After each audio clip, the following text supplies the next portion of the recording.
his demise during his last experiences. Previous contract killer Arthur is carrying on with a serene life in Rio de Janeiro under a phony character. One evening, while he's partaking in his time at a pleasant eatery, Arthur is drawn closer by Reen, who is confirmation of who he truly is. She addresses an influential man that needs to recruit Arthur to kill 3 foes and make it seem to be a mishap. Assuming he turns the proposal down, her manager will tell lawbreakers Arthur is alive. Arthur imagines he really wants to settle on a decision and takes out his telephone. However, he utilizes it to snap a photo of Reen. She quickly takes out her firearm and Arthur answers by pushing the table against her, turning down the proposition.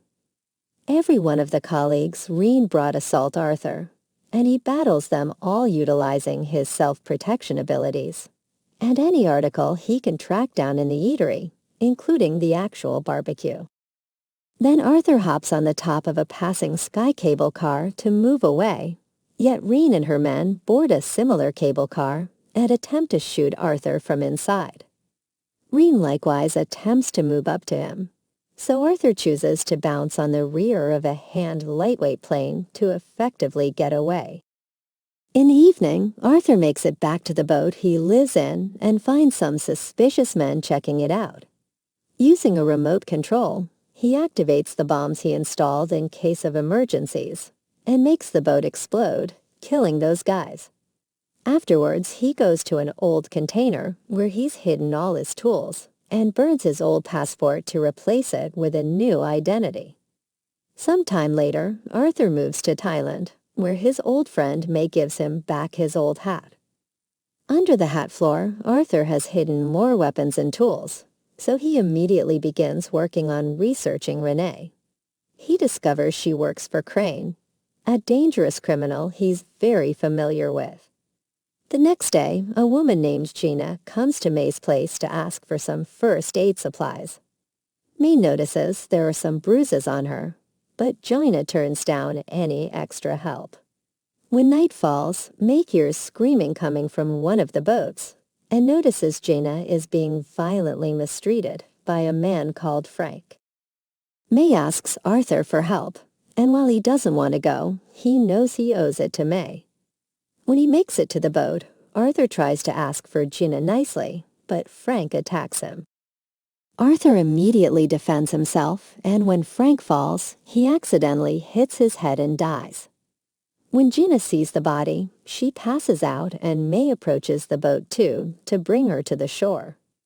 Meanwhile, Arthur looks around and finds a gun, Gina's passport, and a phone with his own picture.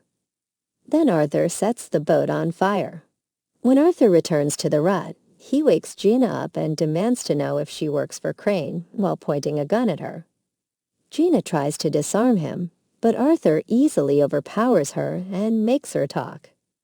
Crane did send Gina, but she doesn't actually work for him. Crane is blackmailing her into doing this. She was supposed to play an innocent victim to get Arthur's attention, and Frank got a little too much into his role. The plan was to get close to Arthur and then call Crane, but Arthur forbids her from doing so. He'll decide when these guys get to come. The next day, Arthur discovers Gina used to be part of a humanitarian group that offered assistance in Cambodia. Arthur asks Gina what Crane has on her, and Gina explains she ran a shelter for victims of human trafficking. A few weeks ago, a staff member disappeared, and 2 days later her body was left at her door. Crane sent a henchman that would kill the kids if Gina didn't accept to do this mission for him. Later, Arthur notices a boat nearby with men looking at the shore. They probably were sent by Crane, so Arthur walks around hand in hand with Gina to make them think her mission is going well. May notices this and puts them together through some old Thai traditions at the party she's throwing, and Arthur and Gina end up having lots of fun together. In the evening, Gina apologizes to Arthur for getting him into this mess. Arthur explains he understands because he was an orphan too. He was sold to a gangster that trained child soldiers and Crane was there too. While Arthur escaped, Crane didn't, and Arthur thinks they blamed Crane for it. And now he wants revenge. Then Gina and Arthur kiss and spend the night together. Afterwards, Arthur promises Gina he's been arranging everything for her to escape without endangering the kids. He won't make the kills Crane wants him to. He'll only kill Crane himself. Arthur also gives Gina his father's watch, the only memory he has of the man. The next morning, a group of policemen arrives at the beach, but Gina recognizes one of them as Crane's man. Arthur begins fighting them off, but while he's busy, the men kidnap Gina. So Arthur has no choice but to accept a meeting with Crane. Moments later, Crane tells Arthur that if he wants Gina back, he'll have to do 3 kills for him and make them look like an accident. The first one is Krill, the highest profile arms dealer in Africa, who is currently in a Malaysian prison.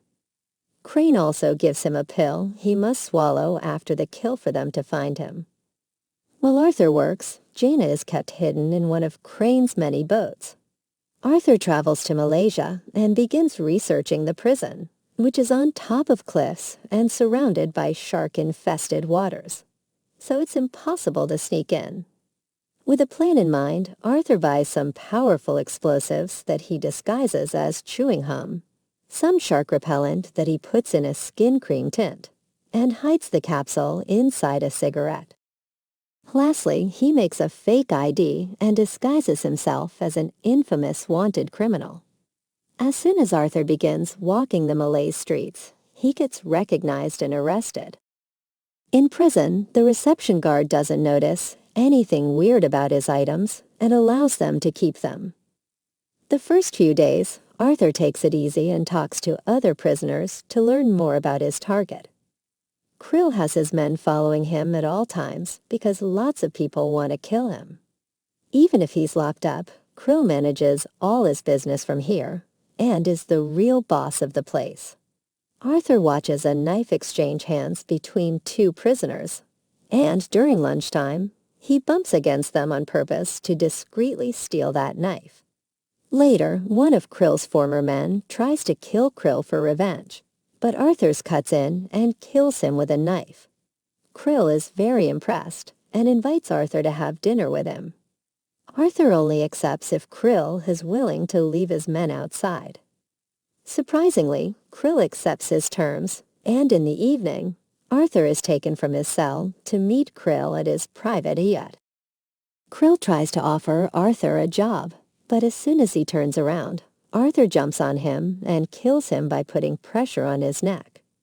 Then he mixes the snake venom Krill used for his rituals with his actual drink to make it look like Krill ended things for himself.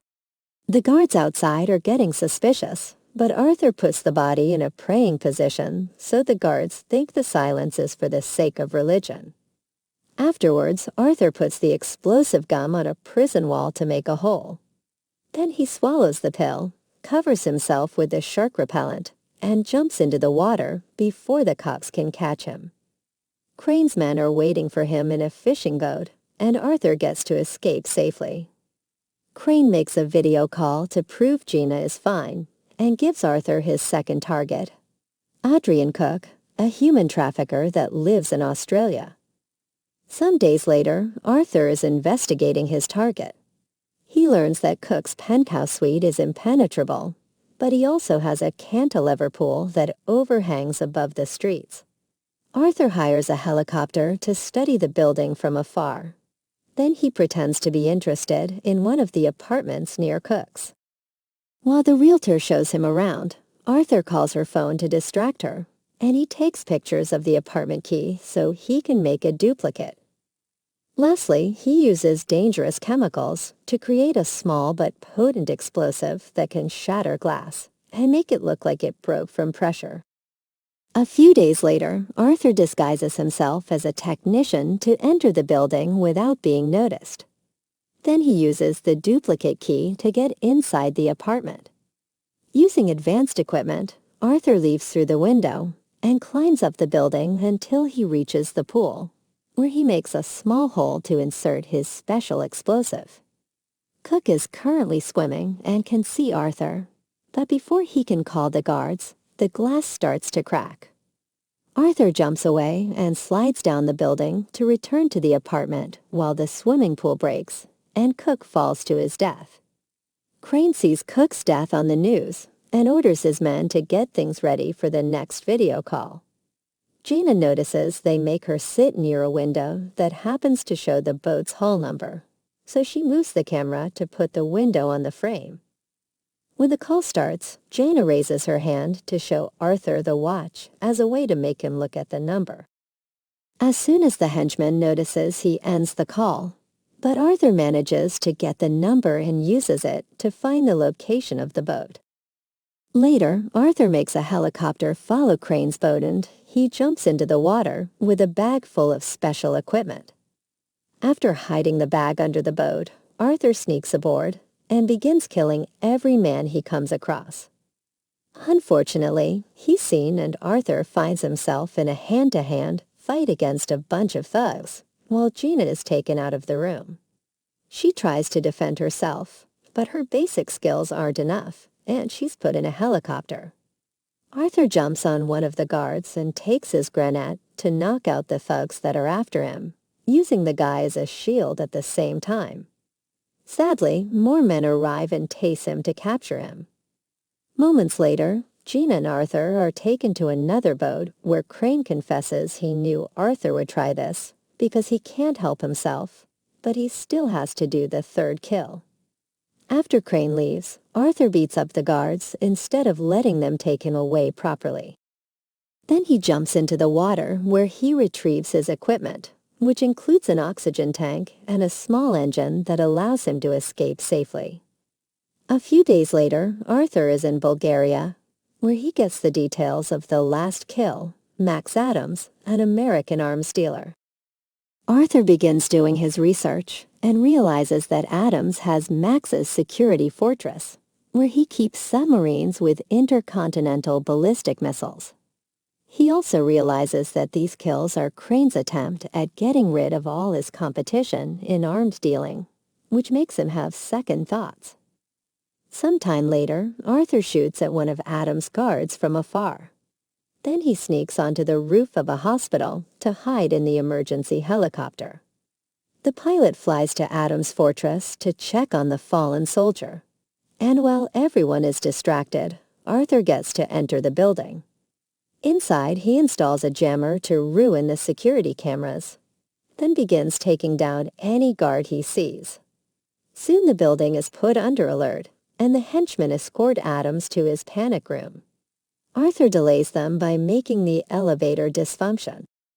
By the time Adams makes it to his room, Arthur is already there waiting for him. However, Arthur doesn't shoot. Instead, he offers Adams to work together to bring down Crane. Arthur's plan begins with Adams faking his own death. Sometime later, Adams is checking his submarines, and when he walks on a bridge, a bomb explodes. Arthur is ready underwater and shares an oxygen tank with Adams to get him away to a beach. Crane sees the explosion on TV, where the news announced Adams was buried in the water under a bunch of debris. At that moment, Arthur calls him to inform him of the third kill, but Crane won't believe him until he sees the body. Arthur promises the body can be found underwater, so after hanging up, Crane sends his men to find Adam's body and kill Arthur. Meanwhile, Arthur returns to the submarine and prepares a bunch of traps in advance. When Crane's henchmen arrive, one by one, they fall into the traps and die, and those who don't are killed by Arthur from the shadows. Crane realizes Arthur is coming for him next and puts Gina outside his bait. Arthur travels underwater and reaches the boat to immediately begin killing every guard on site. Crane sees him on the security footage and orders his men to bring Gina back inside right before Arthur destroys the cameras. Gina tries to fight the guard that grabbed her and ends up with a wound on her stomach. Then the guard pushes her into the jacuzzi for Crane to grab her next. While Arthur continues to fight the guards, Crane takes Gina inside and activating an explosive hidden in the boat.